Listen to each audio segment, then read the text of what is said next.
Have you ever wondered how astronauts answer nature's call when they're on the moon? The gravity is 1/6 that of Earth, and there are no toilets. So earlier, astronauts had to wear diapers on the moon. But as NASA prepares to send humans to the moon again, astronauts say they do not want to go back to old ways. So NASA is now looking for lunar loos, and there's a prize money of $35,000 for those who can help design it.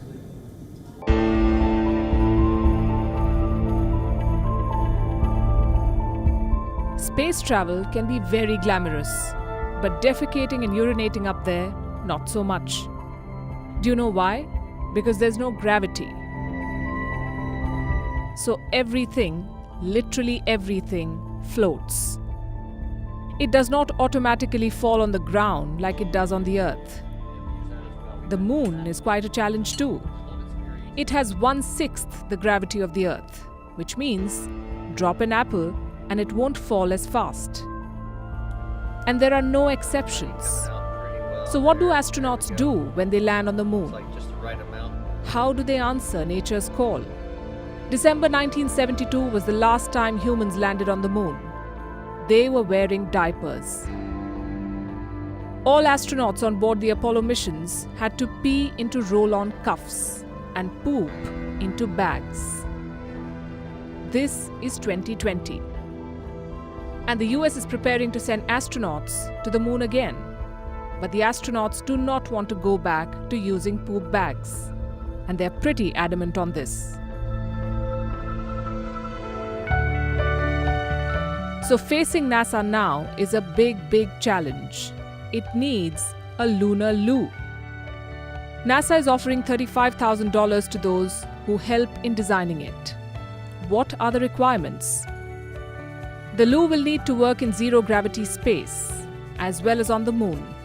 They must be female-friendly. FYI, the first space bathrooms were made men only on purpose. It serves for two functions. Number 2, right here. I'll show you. But you see it's pretty small, so you have to have pretty good aim, and you'll be ready to make sure things get let go the right direction. And it smells a little bit, so I'm closing it up. And that's, of course, for number 2.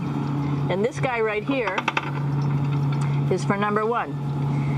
So they're sort of two slightly separate functions, but you can do a little, essentially both, by hanging on right here and doing number 1 and number 2.